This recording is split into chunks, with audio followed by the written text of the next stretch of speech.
ఈరోజు MLC election జరుగుతున్నాయి. అలాంటి ఎమ్మెల్సీ ఎలక్షన్ జరిగేటప్పుడు కోడ్ ఆఫ్ కాండక్ట్ ఉంది, మీరు రావడానికి వీలు లేదు అని స్పష్టంగా చెప్పిన తర్వాత దాన్ని వైలేట్ చేసి వెళ్ళి మార్కెట్ కమిటీలు ఇవన్నీ చేయడం చేసిన తర్వాత మళ్ళీ పోయి మాకు సెక్యూరిటీ ఇవ్వలేదని కంప్లైంట్ చేయడం అంటే మీరు చేసే ఇల్లీగల్ యాక్టివిటీస్ కూడా సెక్యూరిటీ ఇవ్వాలంటే కరెక్ట్ కాదు. రాజకీయ పార్టీల్లో ఉండే నాయకులం ప్రజాస్వామ్యయుతంగా ప్రవర్తించాలి. ప్రజాస్వామ్యంగా ప్రవర్తించకుండా హై హ్యాండెడ్గా రౌడీజాలు చేస్తామంటే అది కరెక్ట్ కాదు.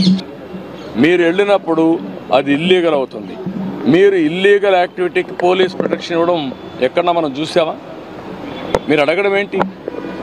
నువ్వు పోయిందే హై హ్యాండెడ్గా ఇల్లీగల్ యాక్టివిటీ చేసినప్పుడు నాకు పోలీసులు కూడా రావాలన్నా వెనకాలంటే రేపు రాబోయే రోజు నువ్వు నేరాలు చేస్తానంటే పోలీసులు చూస్తూ మీ దగ్గర రావాలన్నా? ఇది కరెక్ట్ అప్రోచ్ కాదు.